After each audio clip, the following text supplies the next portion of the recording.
go. A very good evening guys. Welcome to Chandra institute Allahabad. दोस्तों चंद्र institute Allahabad पे मैं RP Mishra आपका स्वागत करता हूँ गाइज। आइए दोस्तों आज फिर धुआंधार कुछ क्वेश्चंस के साथ, हमेशा कुछ नएपन कुछ नए अनुभव के साथ, टेकिंग सम मोर क्वेश्चंस। आज फिर दोस्तों कुछ धुआंधार क्वेश्चंस के साथ आज हम एंट्री करेंगे और विल एंजॉय दिस प्रैक्टिस। जैसा आप देख रहे हैं दोस्तों, लगातार प्रैक्टिस के सेशन को, स्तर को बढ़ाने की कोशिश की जा रही है। तो आइए शुरू करते हैं। आज का पहला क्वेश्चन, निम्न में से कौन सा अधिगम स्थानांतरण का सिद्धांत नहीं है? समान तत्वों का सिद्धांत, आरोपण का सिद्धांत, सामान्यीकरण का सिद्धांत या अप्रत्यक्ष अधिगम का सिद्धांत? दोस्तों आइए शुरू करते हैं। आइए, निम्न में से कौन सा अधिगम स्थानांतरण का सिद्धांत नहीं? The very first question of the day, आज का पहला क्वेश्चन।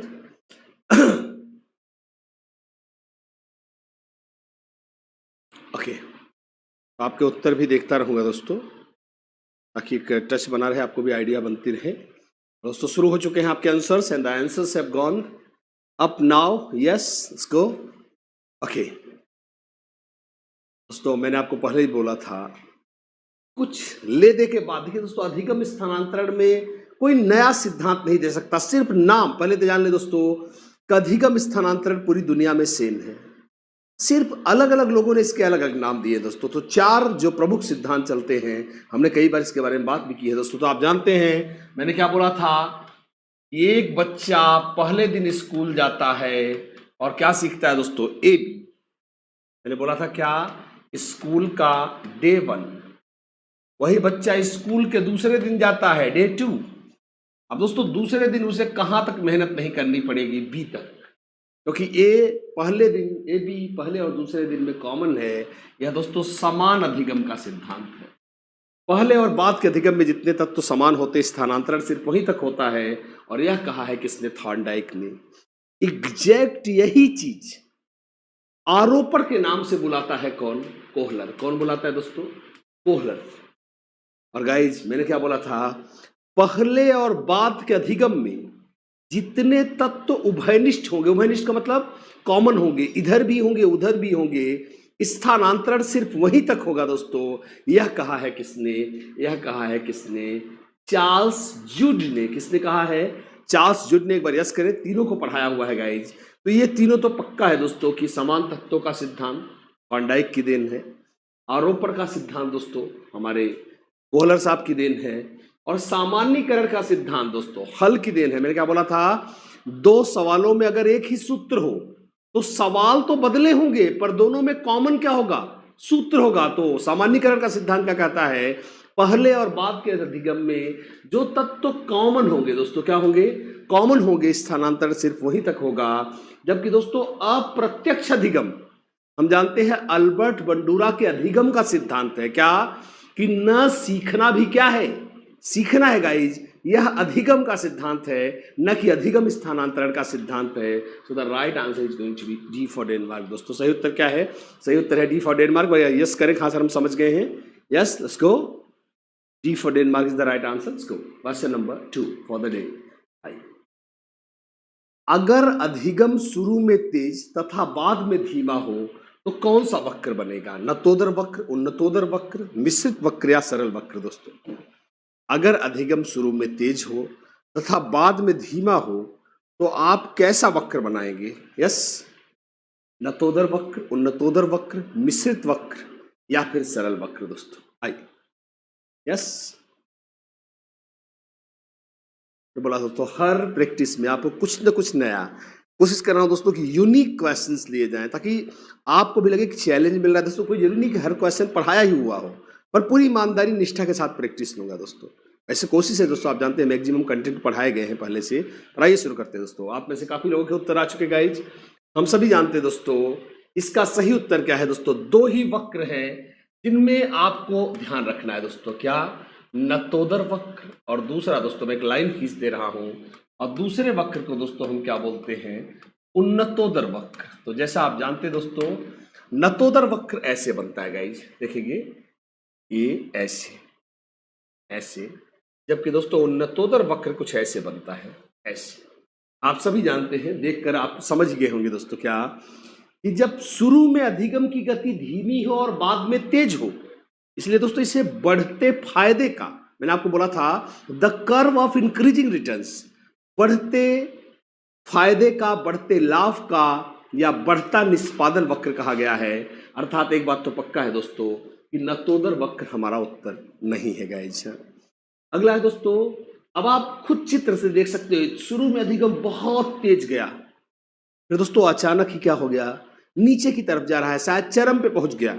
जैसे दोस्तों एग्जाम के समय हमारा अधिगम यूं खर्रा मार के ऊपर जाएगा, पर जब एग्जाम खत्म हो जाएगा दोस्तों, मैं कितना भी गला फाड़ के चिल्लाऊं बेटा ये लेक्चर देख लेना, ये बहुत इंपॉर्टेंट है, आप नहीं देखेंगे तो दोस्तों वो सीरियसनेस नहीं रह जाती और आपके अधिगम का वक्र नीचे की तरफ आता है दोस्तों, और इसे कहते हैं क्या, उन्नतोदर वक्र। और आपने बिल्कुल सही उत्तर दिया guys, B for Bombay is the right answer दोस्तों, बिल्कुल सही सही उत्तर है बी फॉर बॉम्बे। यस को अगले चलेंगे दोस्तों, क्वेश्चन नंबर 3, किस वक्र को एस टाइप वक्र भी कहते हैं? आइए दोस्तों, किस वक्र को एस टाइप वक्र भी कहते हैं? नतोदर वक्र, उन्नतोदर वक्र, मिश्रित वक्र या सरल वक्र? आइए, किस टाइप के वक्र को हम एस टाइप वक्र भी कहते हैं? नतोदर वक्र को, उन्नतोदर वक्र को, मिश्रित वक्र को या फिर सरल वक्र को? दोस्तों आइए शुरू करते हैं, लेट्स गो। यस,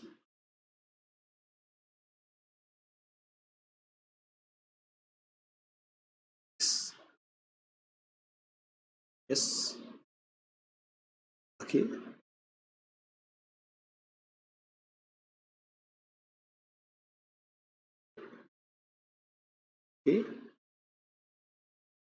इसको दोस्तों जैसा मैंने आपको कई बार बताया है कि दोस्तों आप जानते हैं अधिगम का वह वक्र जिसमें, देखिए गाइज आप जानते हैं हम 4 प्रकार के वक्र, मैंने आपको कई बार बताया था, वक्र को 4 प्रकार से बांट सकते हैं दोस्तों। तब जब एकदम वक्र सीधा जाए तो ऐसे वक्र को हम सरल वक्र कहते हैं दोस्तों। तीसरा, मैंने आपको दूसरा बोला दोस्तों, जब शुरू में धीमा हो बाद में तेज हो, इसे दोस्तों हम नतोदर वक्र कहते हैं। जब शुरू में तेज और बाद में धीमा हो, इसे दोस्तों हम क्या बोलते हैं, उन्नतोदर वक्र कहते हैं। लेकिन जब हम जानते हैं कि सीखने की गति असमान हो, कैसी हो दोस्तों, असमान हो, तो ऐसा वक्र बनता है जिसे हम दोस्तों क्या बोलते हैं, मिश्रित वक्र। क्योंकि आप देख सकते हैं यह इंग्लिश के लेटर एस जैसा दिखता है दोस्तों, इसलिए इसे एस टाइप वक्र। और आप अगर आप देखेंगे तो ऐसा लगता है कि जो किसी से कोई सांप चल रहा है दोस्तों, क्या चल रहा है, सांप चल रहा है। इसलिए दोस्तों आप इसे प्राचीन इंग्लिश में सांप को, जैसा मैंने बोला था, हम प्राचीन इंग्लिश में सांप को सरपेंट बोलते थे दोस्तों, क्या बोलते थे, इसलिए इसको इंग्लिश में सरपेंटाइन, या दोस्तों इसका एक और नाम है सर्पाकार वक्र। क्या, सर्पाकार वक्र, सांप के आकार का वक्र कहलाता है, सर्पाकार वक्र कहलाता है। और आप इस बात को बिल्कुल सही जानते guys, so the right answer is going to be C for Chennai. दोस्तों सही उत्तर क्या है गाइस, सही उत्तर है C for Chennai. Let's go, अगले क्वेश्चन पे चलेंगे दोस्तों। Next question of the day. Yes, चौथा, पठार एक, बड़ा ही मजेदार होगा दोस्तों, एक बार देखते हैं। पठार एक क्षैतिज प्रसार है जिससे सीखने की क्रिया में उन्नति का प्रत्यक्ष बोध नहीं होता। यह पठार की परिभाषा दोस्तों किसकी है, स्किनर की है, रॉस की है दोस्तों, गेट्स की है, रेक्स एवं नाइट की है। मुझे अच्छा लगेगा और आपको भी जरूर अच्छा लगेगा, तो इस टॉपिक को मैंने बहुत डीप पढ़ाना शुरू कर दिया और आपको लिखवाए हैं दोस्तों सारे बैचेज में। आइए शुरू करते हैं। पठार एक क्षैतिज प्रसार है जिसमें सीखने की क्रिया में उन्नति का प्रत्यक्ष बोध नहीं होता। यह परिभाषा किसकी है, स्किनर की है, रॉस की है, गेट्स की है या रेक्स एवं नाइट की है दोस्तों? आइए शुरू करते हैं, लेट्स गो। यस, पठार सीखने की क्रिया की में होने, पठार दोस्तों क्या है, एक क्षैतिज प्रसार है जिसमें सीखने की क्रिया में उन्नति का प्रत्यक्ष बोध नहीं होता है। यह परिभाषा किसकी है, तो आपको बताना है दोस्तों यह परिभाषा किसकी है, और आप जानते हैं सही उत्तर क्या है, हम सही जानते हैं इनफैक्ट। यस, आई, पठार एक क्षैतिज प्रसार है जिसमें सीखने की क्रिया में उन्नति का प्रत्यक्ष बोध नहीं होता।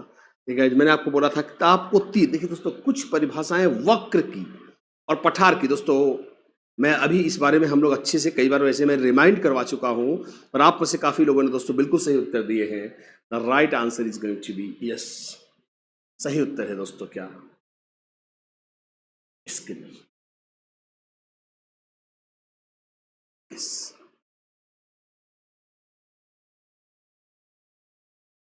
दोस्तों आपको बता दूं कि स्किनर की परिभाषा दोस्तों बहुत ही मायने रखेगी। आपको जब पठार की परिभाषा दोस्तों, जब आप पठार की परिभाषाएं दोस्तों याद कर रहे हैं तो आपको दो परिभाषाएं, जैसे आप जानते हैं इसमें दो परिभाषाएं दोस्तों बहुत इंपॉर्टेंट हैं। एक परिभाषा स्किनर की इंपॉर्टेंट है दोस्तों, दूसरी परिभाषा रॉस की इंपॉर्टेंट है। किसकी? रॉस की। तो चलेंगे हम रॉस के बारे में भी बात करेंगे दोस्तों, पूरा इंफॉर्मेटिव सेशन होगा दोस्तों। रॉस ने क्या कहा? रॉस ने कहा कि पठार सीखने की क्रिया की एक प्रमुख विशेषता है।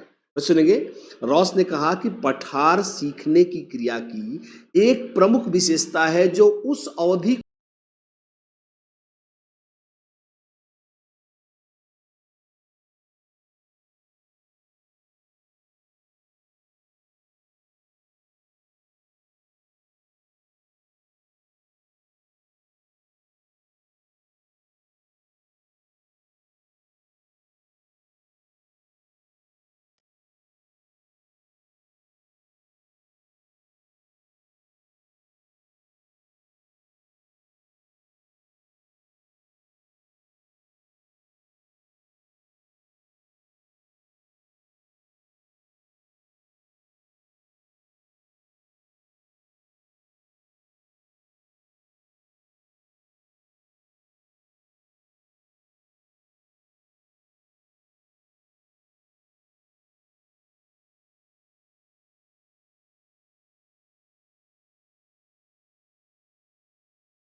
यह परिभाषा किसकी है दोस्तों? स्किनर की परिभाषा है, रॉस की परिभाषा है, गेट्स की परिभाषा है, या रिक्स और नाइट की परिभाषा है दोस्तों? आइए शुरू करते हैं। यह भी एक मजेदार क्वेश्चन रहेगा दोस्तों। शुरू करते हैं, लेट्स गो। यस, आइए। मैं चाहूंगा दोस्तों, आप जानते हैं कई बार इसको ले चुका हूं, इसलिए मैं चाहूंगा सीधा मुझे सिर्फ अच्छे से जवाब दे दोस्तों। यस यस, आइए।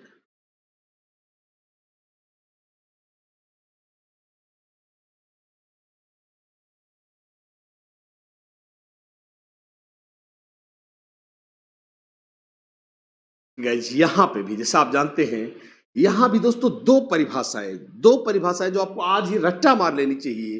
वो निश्चित ही मैं चाहूंगा कि दोस्तों मतलब आप इसको भी गाइज, मुझे लग रहा है कि आप इसे रट्टा मार ले दोस्तों। कैसे? चलिए एक बार दिखाते हैं आपको कैसे। शुरू करते हैं। देखिए दोस्तों, यहाँ पे दो परिभाषाएं जो बहुत इंपॉर्टेंट हैं दोस्तों। रॉस की यहाँ परिभाषा आपको नहीं मिलेगी।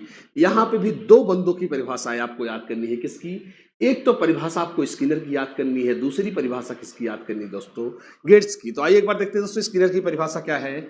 आइए दोस्तों शुरू करते हैं।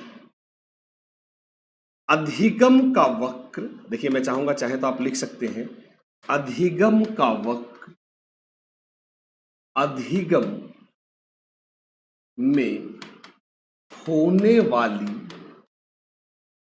उन्नति एवं अवनति का ग्राफ पेपर पर वर्णन है। दोस्तों एक बहुत ही मजेदार डेफिनेशन है, मैं चाहूंगा इसको आप एक अच्छा से स्क्रीनशॉट ले लेंगे। आइए एक बार। अधिगम का वक्र अधिगम में होने वाली उन्नति एवं अवनति का ग्राफ पेपर पर वर्णन है। ऐसा किसने कहा है दोस्तों? ऐसा कहा है स्किनर ने। तब आप समझ गए होंगे यह परिभाषा निश्चित ही जो आपके क्वेश्चन में इस समय आपके सामने है, यह परिभाषा है गाइस किसकी? राइट आंसर इज गाइस, यह परिभाषा है IA गेट्स की दोस्तों। तो आपको गेट्स की परिभाषा है कि गाइस गेट्स की भी अगर हम बात करें तो गेट्स की भी दो परिभाषाएं जो आपके लिए बहुत इंपॉर्टेंट है, वो क्या क्या है। पहली तो ये जो आप देख रहे हैं, दूसरी उनकी अधिगम की परिभाषा भी यूपीटीटी की बड़ी फेवरेट परिभाषा है दोस्तों। क्या? अनुभव एवं प्रशिक्षण द्वारा व्यवहार में परिवर्तन ही क्या है, अधिगम कहलाता है दोस्तों। यह कहा है किसने? हमारे गेट्स साहब ने। तो गेट्स साहब की परिभाषाएं हर हालत में इंपॉर्टेंट ही रहेंगी। तो एक बार फिर सुन लेंगे उनके अधिगम की परिभाषा क्या कहती है। अनुभव एवं प्रशिक्षण द्वारा व्यवहार में किया गया परिवर्तन ही क्या है, अधिगम है। बाकी यह परिभाषा आप, मैं चाहूंगा एक बार स्क्रीनशॉट ले लेंगे दोस्तों। Yes, go for screenshot. सारे लोग एक बार स्क्रीनशॉट ले ले दोस्तों, फिर आगे चला जाए। यस, इसको आइए शुरू करते हैं। क्वेश्चन नंबर 6, संवेग का कौन सा सिद्धांत? बड़ा ही मजेदार क्वेश्चन दोस्तों। मैं चाहूंगा कि आप मुझे बताएं, मैंने मैक्सिमम जगहों पे कवर किया है दोस्तों। संवेग का कौन सा सिद्धांत है जो संवेगों की उत्पत्ति के लिए शारीरिक उत्तेजना को केंद्र मानता है या कारण मानता है? वह कौन सा सिद्धांत है दोस्तों? जेम्स लैंग सिद्धांत, सेक्टर-सिंगर सिद्धांत, कैनन वार्ड सिद्धांत, या कोई नहीं? गाइज मुझे अच्छा लगेगा एक बार बताएंगे। संवेग का कौन सा सिद्धांत संवेगों की उत्पत्ति के लिए शारीरिक उत्तेजना को केंद्र मानता है दोस्तों? तो गाइज वैसे मैं इसको बहुत बार पढ़ा चुका हूं, अभी मैंने इसे सीटीईटी के मैराथन क्लास में भी बहुत बार पढ़ाया था, पर मैं चाहूंगा कि एक बार आप देखें दोस्तों, आपको भी अच्छा लगेगा यार। संवेग का कौन सा सिद्धांत संवेगों की उत्पत्ति के लिए शारीरिक उत्तेजना को केंद्र मानता है दोस्तों? तो आप में से काफी लोगों ने दिए हैं बिल्कुल सही उत्तर guys, and B for Bombay is the right answer guys. सही उत्तर है दोस्तों बी फॉर बॉम्बे। चलिए एक बार देखते हैं दोस्तों, जेम्स लैंग सिद्धांत। आपको यूपीटीटी में दोस्तों जो 3 बहुत बड़े चांस बन सकते हैं, सबसे ज्यादा चांस बनता है जेम्स लैंग का, विलियम जेम्स द्वारा दिया सिद्धांत जिसे बाद में लैंग ने समर्थन किया। सब में 2-2 लोग हैं दोस्तों, और बहुत ही मजेदार कहानी है। एक बार देखते हैं। जेम्स लैंग ने कहा दोस्तों कि जैसे आज तक हम सोचते थे, जैसा मैं हमेशा बोलता हूं कि हमको लगता है कि हम सांप को देखते हैं डर कर भागते हैं, मतलब पहले संवेग पैदा होता है फिर व्यवहार भागना पैदा होता है। लेकिन दोस्तों जेम्स ने कहा कि पहले व्यवहार, शॉर्ट में दोस्तों बहुत बार समझा चुका हूं, व्यवहार पहले और बाद में संवेग, और बाद में क्या? संवेग दोस्तों। ऐसा किसने कहा? जेम्स और लैंग का सिद्धांत कहता है। सेक्टर सिंगर दोस्तों, यह बहुत ही मजेदार परिभाषा है दोस्तों, एक बार सुन करेंगे। सुबह सुबह जिम जाने वालों पर, मैं चाहूंगा इसको एक बार आप जरूर सुने दोस्तों। सुबह सुबह जिम जाने वाले कुछ लोगों पर एक प्रयोग किया किसने? सेक्टर और सिंगर ने गाइज। तो आप जानते हैं दोस्तों, जिम जाना हमेशा एक मजेदार अनुभव होता है। कुछ समय तक मैं जाता रहा हूं, तो आई नो इट। दोस्तों जब हम जिम से निकलते हैं तो हमें बहुत एक शरीर में बड़ा जोश, बड़ी उत्तेजना रहती है। अगर इस समय कोई गाली दे दे तो हम उसको ठूस के मारेंगे दोस्तों। अब हुआ क्या गाइज कि इधर से कुछ लोग जिम से आ रहे थे, ध्यान सुनेंगे दोस्तों ताकि मैं चाहता हूं आप इस शब्द को समझ पाए, इसको, ये शब्द शारीरिक उत्तेजना। दोस्तों जब आप अगर कोई गाली देते मन कहता है दौड़ा के थूको उसको। दोस्तों अब जरा सोचिए, तो अब हुआ क्या कि कुछ लोग जिम से आ रहे थे, तो प्रयोग के तौर पर जानबूझ के इनके सामने कूड़ा फेंका गया, और जैसे ही कूड़ा फेंका गया इन्होंने कूड़ा फेंकने वाले को मारने के लिए दौड़ा दिया। और दूसरे दिन का प्रयोग सुनेंगे दोस्तों, दूसरे दिन का केस कि यही लोग इस बार जिम से जा नहीं रहे थे, जिम आ रहे थे दोस्तों। सुबह जानते हैं दोस्तों, हम लोग एकदम जम्हाई लेते हुए उठते दोस्तों, और इस दौरान अगर कोई हमको 2-3 डंडा मार के भाग जाए तो अपन कहेंगे हटाओ यार, इसको 3-4 दिन बाद मारेंगे यार। दोस्तों हुआ क्या कि जब ये लोग दोबारा जिम के लिए जा रहे थे, फिर से वही कूड़ा फेंका गया, पर इस बार इन्होंने सामने वाले को मारने के लिए नहीं दौड़ाया, बल्कि ये रास्ता बदल कर वापस जिम में आ गए दोस्तों। तो आपने क्या देखा कि कल भी कूड़ा फेंका गया था, मारने के लिए दौड़ा दिया, आज कूड़ा फेंका दिया दोस्तों, शरीर सुस्त है, शरीर में कोई अराउजल नहीं है। तो उन्होंने क्या कहा कि संवेग, उत्तेजना क्यों थी? शरीर में ऊर्जा थी, आज एकदम सुस्ती है, कोई उत्तेजना नहीं है दोस्तों। तो उन्होंने क्या कहा कि संवेगों का प्रकट होना या न होना इस बात पर निर्भर करता है कि आपके शरीर में घटना होने के दौरान कितनी उत्तेजना मौजूद है। I hope guys you totally understand that. और लास्ट में दोस्तों कैनन बार्ड का सिद्धांत, दोस्तों और भी धांसू सिद्धांत है। क्या कहता है? ये कहता है भैया कि संवेग केवल उद्दीपक होने से संवेग का पैदा, भाई उन्होंने व्यवहारवादियों के खिलाफ उन्होंने बोला कि भैया उद्दीपक होने मात्र से संवेग नहीं पैदा हो जाएगा, व्यक्ति की चेतना और मानसिक दशा उद्दीपक को समझती है कि नहीं, इस पर भी संवेग निर्भर करेगा। जैसे यहां पे लिखना चाहूंगा तो सारी उत्तेजना आप मानसिक दशा, मैं आपको एक बार समझाना चाहूंगा, मानसिक दशा या फिर क्या चेतना। क्या कह रहा है दोस्तों? जैसे गाइस, जब आप समझिए कि भाई अभी आप किसी आदमी का, अभी आप भाई मुझे रूम में दिखाओगे AK-47 मेरे कनपट्टी पे लगा दोगे तो मैं तो सीधा भाग लूंगा गाइस। पर यही AK-47 अगर आप छोटे बच्चे के सर पर लगा देंगे, भाई भाग भाग, तो उसको थोड़ी पता है यार AK-47 क्या है गाइस। अर्थात उद्दीपक दोनों जगह सेम है, पर एक जगह डर का संवेग पैदा हो रहा है, एक जगह नहीं पैदा हो रहा है, क्योंकि बच्चे की मानसिक दशा या चेतना में गन का, बंदूक का विनाशकारी प्रभाव शामिल नहीं है guys. The right answer is going to be for Bombay. वयस करें, हाँ सर हम समझ गए हैं, इसको आगे चलते हैं, इसको।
इसके पास 50 करोड़ रुपए रहेगा, पूछे भाई कैसे कट रही है, अरे यार बड़ी समस्या यार, पैसे की बड़ी दिक्कत चल रही है दोस्तों। मतलब ये रोता ही रहेगा, कंप्लेंट करना दोस्तों। मतलब ये अब मतलब आप ये समझ रहे, देखिए विषादी का बहुत दोस्तों कुछ लोगों की आदत होती है, दे कीप ऑन कंप्लेनिंग। अगर आप उनको अमृत भी पिला दोगे कि भाई अमृत पी लिया भाई कैसा लग रहा है, तो बोलेगा यार कुछ ठीक ही था, कुछ मजा नहीं आया यार। अब बताओ अमर होने से ज्यादा और क्या चाहते हो भैया। और दोस्तों अगला क्या है? क्रोधी। ये आदमी थोड़ा सा मतलब इसको तुम थोड़ी मजा ले लिए तो दौड़ा लेगा मारने के लिए हथियार हथियार लेकर, यह क्रोधी आदमी होता है गाइज। और अगला दोस्तों सबसे बेहतर, ये रक्त प्रधान विषय बोलते हैं दोस्तों, ब्लड की अधिकता वाला, ऊर्जावान, सक्रिय। ये दोस्तों इसको क्या है? सैंग्विन, आशावादी कहते हैं, भाई चलो सब कुछ ठीक हो जाएगा, ठीक हो जाएगा guys. So the right answer is guys, यह है प्राचीन यूनान के दोस्तों विद्वान, जिन्हें आप जानते हैं औषधि विज्ञान, क्या औषधि विज्ञान के जनक कहा जाता है दोस्तों, प्राचीन यूनान के महान विद्वान हिप्पोक्रेट्स ने दोस्तों दिया है क्या? व्यक्तित्व का, इसे दोस्तों इसको हम कहते हैं स्वभाव के आधार पर। यह विभाजन किसके है? मैं चाहूंगा इसको एक बार देख ले दोस्तों। पहली बात तो यह सबसे प्राचीन विभाजन है, और यह स्वभाव के आधार पर दोस्तों, स्वभाव के आधार पर दिया गया दोस्तों। प्राचीन यूनानी मानते थे कि हमारे शरीर में 4 प्रकार के जूस, लिक्विड, द्रव, लेट्स कॉल देम फ्लूइड्स, 4 प्रकार के द्रव होते हैं जिनका एक निश्चित मात्रा में होना जरूरी है।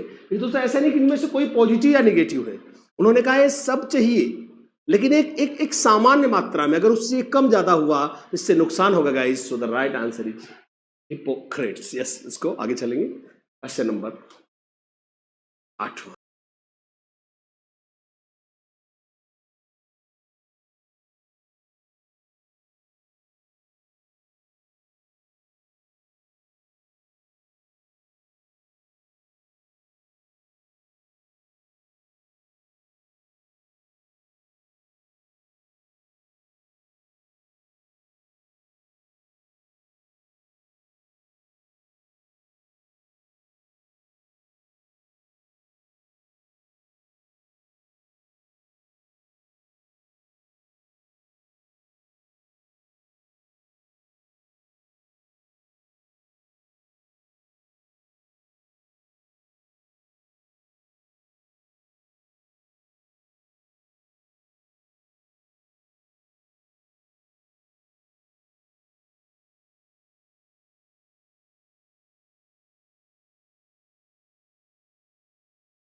आपके दिमाग में फीड किया जाए। तो आइए एक बार देखते हैं संवेग व्यक्ति की उत्तेजित दशा का इस संवेग की 4 प्रमुख परिभाषाएं दोस्तों, और यह तो यूपी टेट का फेवरेट है, I would call it favourite, पसंदीदा वुडवर्थ दोस्तों। वैसे भी वुडवर्थ से कुछ क्वेश्चन हमेशा आते हैं, और ये क्वेश्चन यूपी टेट का, पता नहीं आप इसे समझो कि एक उनके पास एक गाइड होने का एक गाइड होती है और वहां से वो लोग रैंडम क्वेश्चन देते हैं, मतलब ये समझो एक चिपका हुआ क्वेश्चन है। फिलहाल देखते हैं संवेग व्यक्ति को उत्तेजित दशा गाइज, यह परिभाषा किसने दी है?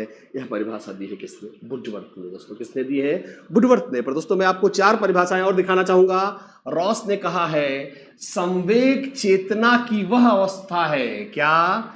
चेतना की वह अवस्था जिसमें रागात्मक तत्व प्रधान होते हैं, जिसमें रागात्मक तत्व प्रधान होते हैं, रागात्मक तत्व प्रधान होते हैं दोस्तों, ऐसा उन्होंने कहा है।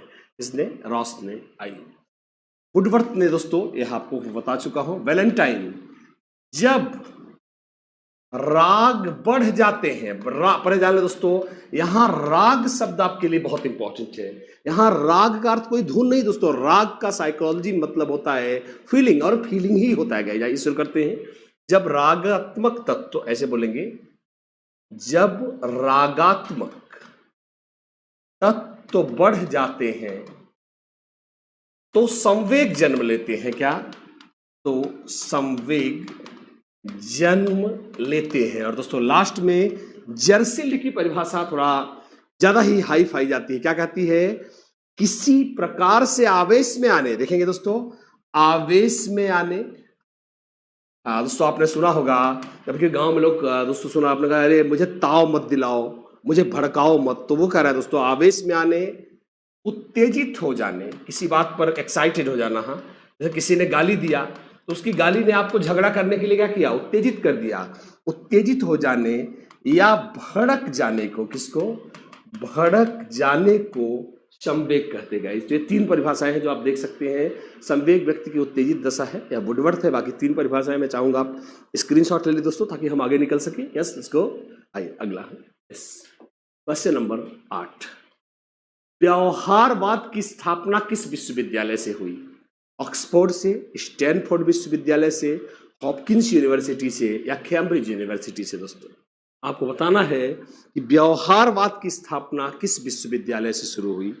आइए देखते हैं। तो व्यवहारवाद की स्थापना किस विश्वविद्यालय से हुई?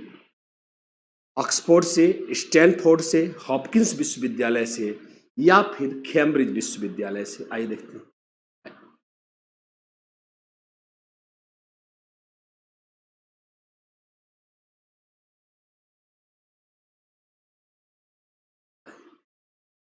ओके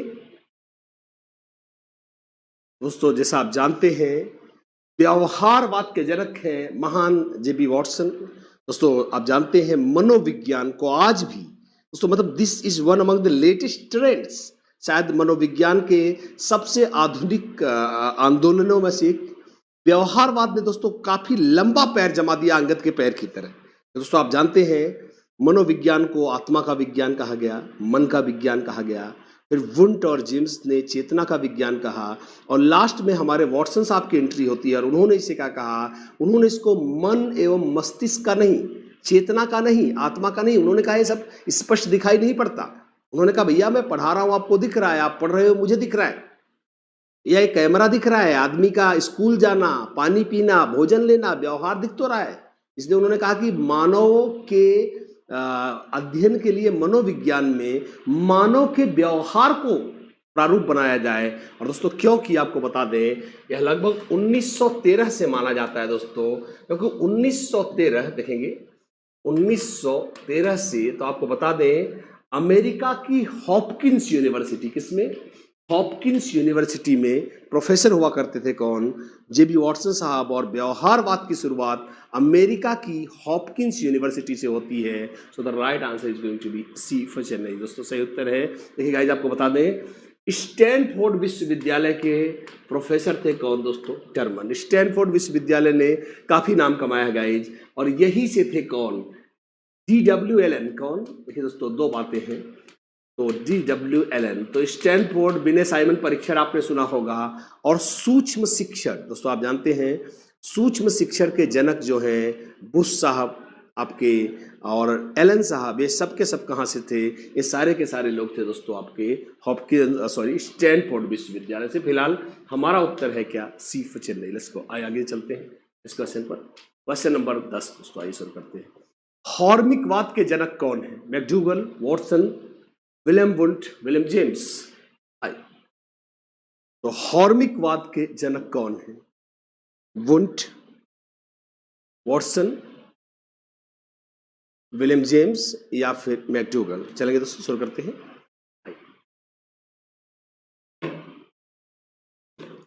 यस, हॉर्मिकवाद के जनक कौन है? मैकडूगल, वॉटसन, विलियम वुंट या फिर? मैंने पढ़ाया हुआ है दोस्तों, और मैं उम्मीद करता हूं कि आप मुझे एकदम सही उत्तर देंगे, और उम्मीद करने में कोई बुराई भी नहीं दोस्तों। हॉर्मिकवाद दोस्तों मैंने आपको बताया था, हॉर्मिक शब्द यूनानी भाषा का है। किसका भाषा का है? ध्यान रखिएगा दोस्तों, लैटिन नहीं, ग्रीक लैंग्वेज। यह शब्द आता है यूनानी भाषा से। आप इसे इस तरह से भी इंग्लिश में लिख सकते हो, यू मे कॉल इट हॉर्मिक। दोस्तों हॉर्मिक का अर्थ होता है उद्देश्य, स्वार्थ। क्या होता है? उद्देश्य। और गाइस आप सभी जानते हैं मनोविज्ञान में उद्देश्यवादी संप्रदाय के जनक कौन है? William McDougall. दोस्तों आपको बता दें, यहां दो बातें आपको ध्यान देने लायक है। उन्होंने क्या बोला? वैसे वॉटसन साहब से प्रभावित थे, उनके चेले कह सकते हैं आप मैकडूगल को, पर मैकडूगल ने कहा कि मानो उनके व्यवहारवाद को थोड़ा आगे बढ़ा दिया। उन्होंने कहा मानव के हर व्यवहार का कोई ना कोई उद्देश्य होता है। भाई हम अपनी एनर्जी को, भाई हमारे पास कोई काम नहीं, हम पैदल कलकत्ता जा रहे हैं। कोई पैदल कलकत्ता क्यों जाएगा जब हमको कलकत्ता में कोई काम ही नहीं यार? जाने में हाथ पैर दुखते हैं भाई, थकावट आती है। कोई मजाक के लिए, अरे भाई कहाँ जा रहे हो? अरे यार मैं पगला गया हूँ यार, आज पैदल कलकत्ता जाने का मेरा मूड है। तो ऐसे थोड़ी लोग काम करते हैं। हर आदमी, यहाँ तक कि दोस्तों आदमी किसी को गाली दे रहा है, कुछ गलत कर रहा है, अच्छा बुरा, पर उसके हर एक व्यवहार का कोई ना कोई टारगेट होता है। इसलिए इस सिद्धांत को उद्देश्यवाद कहा गया। और इसके जनक कौन है? विलियम मैकडूगल साहब इसके जनक हैं। दोस्तों आगे चलते हैं इसको। आइए, वैसे दोस्तों आप जान सकते हैं, एक बार फिर से आप देख सकते हैं, आप जानते हैं हॉर्मिकवाद को, मैं नाम लिख देता हूं, एक बार चारों देख लेंगे दोस्तों। उद्देश्यवाद के जनक है मैकडूगल, वॉटसन साहब जनक है किसके? व्यवहारवाद के। वुंड साहब जनक है किसके? संरचनावाद के। किसके? संरचनावाद के, कई बार बता ही चुका हूं। और जेम्स जनक है किसके? प्रकारवाद के। दोस्तों मैं चाहूंगा एक बार आप इसका स्क्रीनशॉट ले लें, अगर आपको कोई दिक्कत है तो आप इसकी स्क्रीनशॉट ले लेंगे और हम आगे चलेंगे दोस्तों। यस, हॉर्मिकवाद के जनक कौन है? मैकडूगल, वॉटसन, विलियम वुंट या विलियम जेम्स? आइए आगे देखते हैं। यस, तो हमारा उत्तर है दोस्तों क्या? A for America. पहले उत्तर लगा दो, नहीं आप बाद में कहते सर आपने उत्तर नहीं लगाया। इसको क्वेश्चन नंबर 11, व्यक्तित्व का जीवन शैली सिद्धांत किसने दिया है? युंग ने, फ्रायड ने, एडलर ने या एरिक एरिक्सन ने? दोस्तों आइए शुरू करते हैं। यस, व्यक्तित्व का जीवन शैली सिद्धांत किसने दिया है? युंग ने, या फिर दिया है किसने? आपके फ्रायड ने या एडलर ने या एरिक्सन ने? गाइस एक जबरदस्त क्वेश्चन।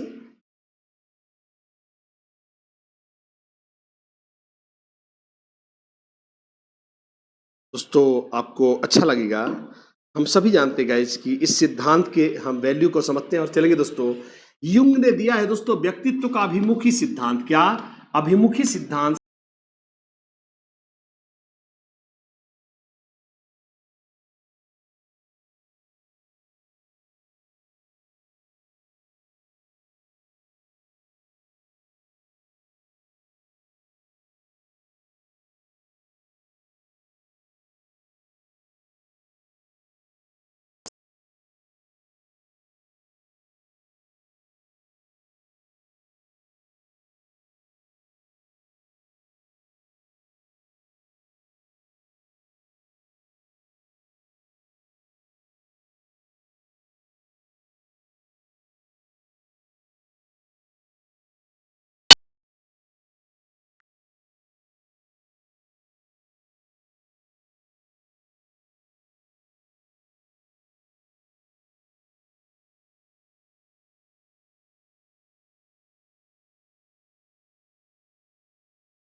जाते हैं। भूल भुलैया के अंदर भूल भुलैया होता है गाइज।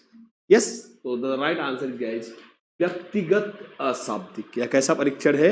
व्यक्तिगत अशाब्दिक। और क्या दोस्तों आपने धुआंधार उत्तर दिए। लास्ट में आपके स्कोर को भी एक बार चेक करना चाहूंगा। 13वां, किस किस अवस्था को स्फूर्ति की आयु भी कहते हैं? शैशवावस्था, बाल्यावस्था, किशोरावस्था या प्रौढ़ावस्था? ये देखते हैं, किस अवस्था को स्फूर्ति की आयु भी कहते हैं? शैशवावस्था, बाल्यावस्था, किशोरावस्था या फिर प्रौढ़ावस्था? ये देखते हैं। यस दोस्तों, अगर आपको बता दें, मैंने कई बार बोला था दोस्तों कि बच्चे, छोटे बच्चे दोस्तों, क्लास 1-2 से आते हुए बच्चे, सब वही बात है। कई बार आपने अपने बच्चे को जैसे आप बोलोगे कि बेटा एक काम करो, जाओ बेटा, अब जैसे 5-6 साल का बच्चा एकदम खा पी के दोस्तों, चाय पानी एकदम, जूस, काजू से एप्पल खा के वो मस्त है, उसके पास कोई काम थोड़ी है, उसको जाना है नौकरी कमाने। अरे बेटा शाम को पापा की तरह लोग, बेटा बहुत थक गया हूँ आज ऑफिस में, तो दोस्तों जब अगर आप बोलेगा पापा पानी लाऊं क्या, आप लोग यहाँ बेटा जाओ लाओ, दौड़ के जाएगा, पानी लाएगा दोस्तों। मतलब उसके पास बहुत चुस्ती फुर्ती की उम्र कही जाती है इसे। जैसे दोस्तों इसे चुस्ती फुर्ती की आयु, और इसे क्या कहते हैं? बाल्यावस्था। मैंने इसको पहले भी किया है गाइस, मेरा मोटिव बस ये था कि आपको एक रिमाइंडर दूं। आइए आगे चलते हैं। इसको क्वेश्चन नंबर 14, अपनी गलती दूसरे पर मढ़ना। मजेदार दोस्तों क्वेश्चन, अपनी गलती दूसरे पर मढ़ना कौन सी रक्षा युक्ति है? ऑप्शन ए प्रक्षेपण है, विस्थापन है, तदात्मीकरण है या फिर समन है दोस्तों। आइए, अपनी गलती किसी दूसरे के सर पर मढ़कर खुद को बचा लेना कैसी रक्षा युक्ति है? प्रक्षेपण है, विस्थापन है या तदात्मीकरण है या समन है गाइस? आइए देखते हैं। बड़ी ही मजेदार दोस्तों, मैंने बोला फ्रायड के शब्द हमेशा ले रहा हूं लगातार। फ्रायड के शब्द हमेशा से दोस्तों एंटरटेनिंग रहे हैं और एक पूरा चांस बन सकता है फ्रायड के शब्द दोबारा पूछे जाइए। अपनी गलती को दूसरे पर मढ़ना कौन सी रक्षा युक्ति है? जैसा मैंने हमेशा बोला है, पहले एक बार जान लेंगे। यह गाइस सारे शब्दों को एक बार समझेंगे। क्या? विस्थापन। मैंने क्या बोला था? एक जगह की भड़ास दूसरे जगह निकालना विस्थापन है। क्या? कि पापा ने डांटा है, 2-3 कंटाप खींच के मारा है, अब गुस्सा बहुत तेज लगी, पर पापा को बोलेंगे, पापा फिर धोएंगे, इसलिए अपन छोटे भाई को डांट रहे हैं, वो गुस्सा छोटे भाई पे निकाल दिए जो पापा के ऊपर लगा था। यह विस्थापन है दोस्तों। अगला है दोस्तों तदात्मीकरण। मैंने आपको बोला था इसका एक और नाम है पहचान निर्माण। क्या है? पहचान निर्माण। क्या? कि जब हमारी पहचान में कुछ ना हो तो अपनी पहचान किसी श्रेष्ठ आदमी से जोड़ कर देना। भाई नाम ही है पहचान निर्माण। क्या? भाई हमने तो गली में हमने भाई अच्छे कोई काम किए नहीं है, गांव वाले हमको देखते गाली देते हैं, हम बोले अरे भाई हम तो, अरे सुनो ना, हम तो रामचंद्र जी के वंशज हैं, अरे गांधी जी हमारे दूर के रिश्तेदार हैं, अच्छा फला शाहरुख खान को, अरे वो तो हमारे दूर के रिश्तेदार हैं। यह पहचान निर्माण है दोस्तों, किसी खास व्यक्ति से अपनी पहचान जोड़ लेना। और समन, दोस्तों आपको क्या बोला था? जब एक व्यक्ति किसी दुख के बाद खुद को सांत्वना देने के लिए कोई मार्ग अपना ले। मैंने उस दिन आपको क्या बोला था? कि भाई एक महिला जिसके पास बच्चे नहीं है या जिसका बच्चा मर चुका है, अब वह पड़ोसी के बच्चे को देखकर सांत्वना दोस्तों की, नहीं भाई ये भी जैसे अपने बच्चे जैसा ही है, तो या इस तरह से एक सांत्वना देना, इस खुद को शांत करना क्या कहलाता है? समन कहलाता है दोस्तों। तो आप समझ गए होंगे, the right answer is A for America. मैंने आपको क्या बोला था? कि आपने परीक्षा दी, भैया हमारा नंबर नहीं आया भैया, अब हम परीक्षा दिए, दिमाग से मोटे आदमी एक क्वेश्चन आया नहीं, अब मोहल्ले में खूब हाँक के गए, भाई मैं टॉप कर दूंगा, मैं चीड़ फाड़ डालूंगा, अब नंबर नहीं आया दोस्तों, सब मजा लगा, अरे भाई खूब फेंक रहा था तेरे नंबर, अरे यार बताऊँ ना यार, उन लोगों ने मेरे उत्तर सब गलत काट दिए, मैंने सब वही बताया था, वो लोग लग रहा है यार क्षेत्रवाद कर रहे हैं, मैं हिंदी भाषी वो इंग्लिश भाषी, या झूठे मूठे बहाने। अपनी गलती यहाँ गलत आप है, दूसरे पर उठा रहे हैं, अपनी गलती किसी दूसरे पे डालना क्या है दोस्तों? प्रक्षेपण है। और आइए दोस्तों आगे चलते हैं। क्वेश्चन नंबर 15, बौद्धकालीन शिक्षा में बौद्ध भिक्षु बनने के लिए कौन सा संस्कार था? विद्या आरंभ संस्कार, प्रवज्जा संस्कार, समापवर्तन संस्कार या उपसंपदा संस्कार? गाइस आइए एक बार शुरू करते हैं। लास्ट में दोस्तों 2-3 क्वेश्चन हम लोग सुपर टीटी के लिए लेंगे धुआंधार। आइए, बौद्धकालीन शिक्षा में बौद्ध भिक्षु बनने के लिए कौन सा संस्कार था? विद्यारंभ संस्कार, समापवर्तन संस्कार और प्रवज्जा संस्कार या फिर उपसंपदा संस्कार? आइए एक बार देखते हैं दोस्तों। यस, इसको, और हम सभी जानते हैं सही उत्तर क्या है। इसको, बौद्धकालीन शिक्षा में बौद्ध भिक्षु बनने के लिए पहले दोस्तों आप जान ले कौन से संस्कार। ये दोस्तों हमेशा चांस रहेगा जब अगर आप सुपर टीटी दे रहे हैं। आइए एक बार देखते हैं। विद्या आरंभ संस्कार दोस्तों, देखते हैं विद्या आरंभ संस्कार। यस, आइए शुरू करते हैं। गाइस होता क्या था, आपने नाम सुना होगा दोस्तों किसका, उपनयन संस्कार का।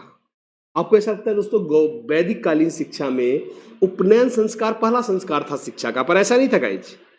यह तो दोस्तों गुरुकुल में आने के बाद का केस था जो उपनयन संस्कार था।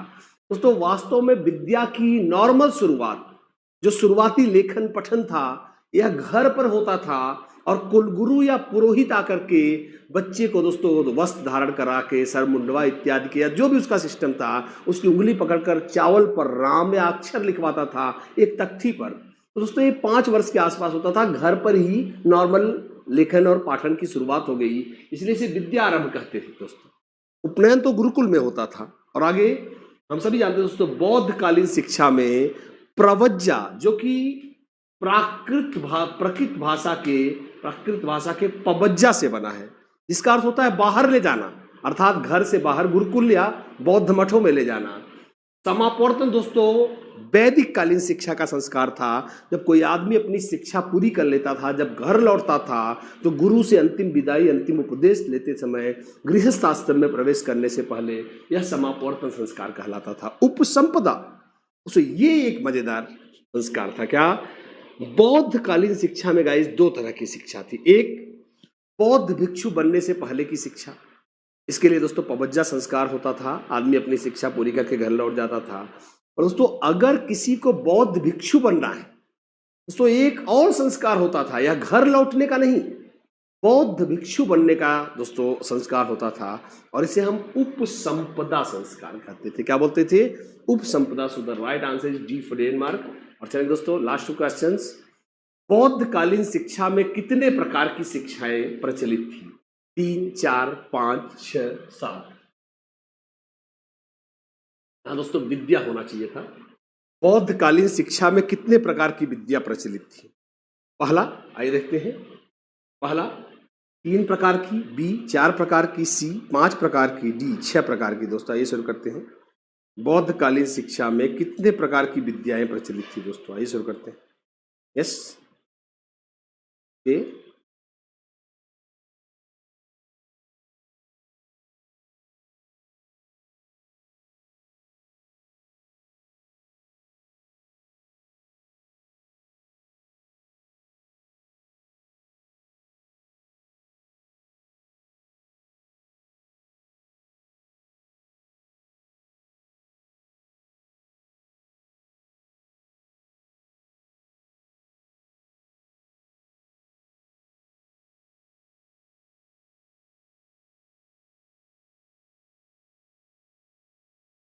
तो आपको बता दें बौद्ध कालीन शिक्षा में दोस्तों 5 प्रकार की विद्याएं प्रचलित थी। मैं चाहूंगा आप जरूर देखें दोस्तों।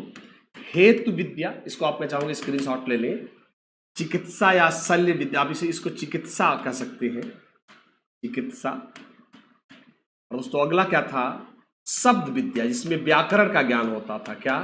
शब्द विद्या। शिल्प विद्या गाइस, क्या? शिल्प, जैसे किसी को प्रोफेशनल ट्रेनिंग लेना हो तो शिल्प विद्या हो गया दोस्तों। यस, या आपको जैसे कोई व्यवसाय, जैसे किसी प्रकार का हेतु विद्या, चिकित्सा विद्या। Yes, okay.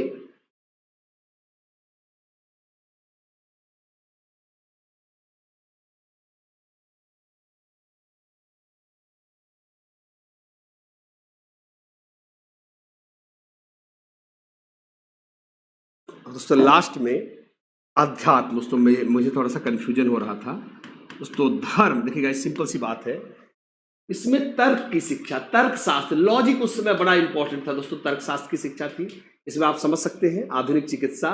शब्द विद्या दोस्तों इसमें व्याकरण होता था। शिल्प विद्या इसमें व्यवसाय, बिजनेस। और अध्यात्म में दोस्तों आप समझ गए होंगे धार्मिक शिक्षा आती होगी। यह 5 प्रकार की शिक्षाएं प्राथमिक स्तर पर सिखाई जाती थी, किसमें? बौद्ध कालीन शिक्षा में। So the right answer is guys C for Chennai. और let's go to the last question of the day, आज के दोस्तों अंतिम क्वेश्चन को। बौद्ध धर्म की प्राथमिक शिक्षा में पढ़ाई जाने वाली पुस्तक सिद्धरस्तु में कुल कितने अक्षर थे दोस्तों? बौद्ध धर्म में प्राथमिक स्तर पर पढ़ाई जाने वाली पुस्तक सिद्धरस्तु में कुल कितने अक्षर थे? 29 अक्षर थे, 39 अक्षर थे, 49 अक्षर थे, या फिर दोस्तों 50 अक्षर थे? 59 थे, माफ करेंगे, 59 थे। ओके, शुरू करते हैं। यस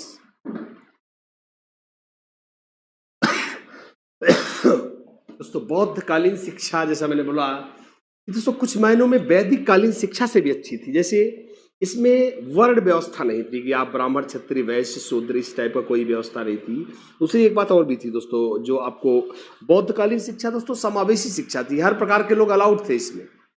और बहुत सारी बातें थी दोस्तों, मतलब आधुनिक दुनिया की, मुझे जैसे जहाँ तक मुझे रिकॉर्ड मिलते हैं, पहली समावेशी शिक्षा के रूप में अगर हम किसी शिक्षा को देख सकते हैं तो बौद्धकालीन शिक्षा है दोस्तों। तो एक बार आइए देखते हैं दोस्तों। आपको बता दें एक मजेदार बात, जैसे आजकल आपने देखा होगा ना, इसे सिद्धरस एक पोथी चलती थी दोस्तों, जैसे आपने सुना होगा बाल पोथी, जिसे छोटे बच्चों की बुक को हम लोग आपने सुना होगा, हिंदी में उसे चिल्ड्रन बुक या बाल पोथी भी कहते हैं। तो इस तरह की एक बाल पोथी चलाई जाती थी जिसका नाम था सिद्धरस। और दोस्तों इसमें उनकी वर्णमाला शायद दोस्तों जो होती होगी, क्योंकि आप जानते हैं उनकी जो शिक्षा का माध्यम था दोस्तों पाली भाषा थी। और मुझे लग रहा है कि उसमें काफ़ी ज़्यादा जो वर्ड थे वो बहुत ही दोस्तों ज़्यादा बड़ी वर्णमाला होती होगी। और उसमें दोस्तों होते थे कितने अक्षर? 49 दोस्तों। मैं चाहूँगा इसको आप याद कर लें, इसमें 49 अक्षर होते थे दोस्तों। और बताएं दोस्तों मुझे कैसा लगा आज का यह सेशन। मुझे यकीन है you guys must have enjoyed it. आपको अच्छा लगा होगा। Yes okay.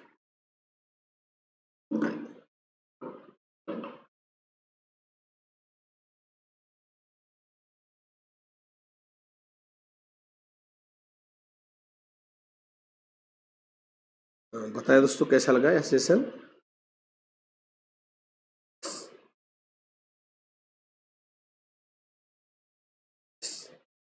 ओके तो बस जैसा मैं हमेशा बोलता हूँ, लगे रहिए, कीप ऑन वॉचिंग एज, हमेशा बने रहिए दोस्तों, टच में रहिए। कोशिश कर रहा हूँ धीरे धीरे, कहते दोस्तों एक कहावत है, मेरे डैड कहते थे दोस्तों, धीरे धीरे रे मना धीरे सब कुछ हो, माली सींचे 100 घड़ा ऋतु आए फल हो। दोस्तों सब काम धीरे धीरे होता है। आप एक पौधे में 500 घड़ा पानी डाल देंगे तो उसी दिन उसमें फल नहीं लगेंगे दोस्तों। मौके के अनुसार बस धीरे धीरे, मैं चाहता हूँ गाइस देखिए हड़बड़ाए ना दोस्तों। हो सकता है we are having facing the problem of corona virus हो रहा है दोस्तों, फिर भी मैं यही बोलूँगा stay safe and stay secure दोस्तों। आप सेफ्टी बनाए रखें, शांति और सेफ्टी दोनों दोस्तों बरतें, पढ़ते रहे दोस्तों धीरे धीरे। जैसे मैंने CTET में काम किया वैसे मैं UPTT और सुपर टैट में भी यही काम करूँगा। तो बने रहिए दोस्तों, लगे रहिए, कोशिश की जाएगी। चंद्र इंस्टीट्यूट ने हमेशा अपनी ऑनलाइन क्लास से दोस्तों धीरे धीरे, थोड़ा आशीष सर की आप लोगों में कुछ लोगों का दोस्तों, आशीष सर थोड़ा सा अस्वस्थ हैं, तो 1-2 दिन उन्हें लगेगा स्वस्थ होने में, उसके बाद दोस्तों वो भी मेरे साथ लगातार बने रहेंगे। तो चलिए दोस्तों एंजॉय करिए। मैंने आपके कमेंट देख लिए दोस्तों, यस बिल्कुल सही, हाँ जी बहुत बढ़िया दोस्तों, क्लास दमदार रही सर। लगातार दोस्तों कोशिश कर रहा हूँ, पिछले आप 10 प्रैक्टिस को खुद रेट करिए गाइज। मैं कहूँगा आप पिछली मेरी 10 प्रैक्टिस को खुद रेट करिए, तो आपको खुद पता चलेगा किसके लिए मैं मेहनत कर रहा हूँ दोस्तों। क्वेश्चंस खुद भी कवर कर रहा हूँ, कुछ हार्ड क्वेश्चन लेने की भी कोशिश कर रहा हूँ। तो चलिए दोस्तों बने रहिए, keep on watching Chandra institute guys. Thank you, thanks a lot guys, thank you.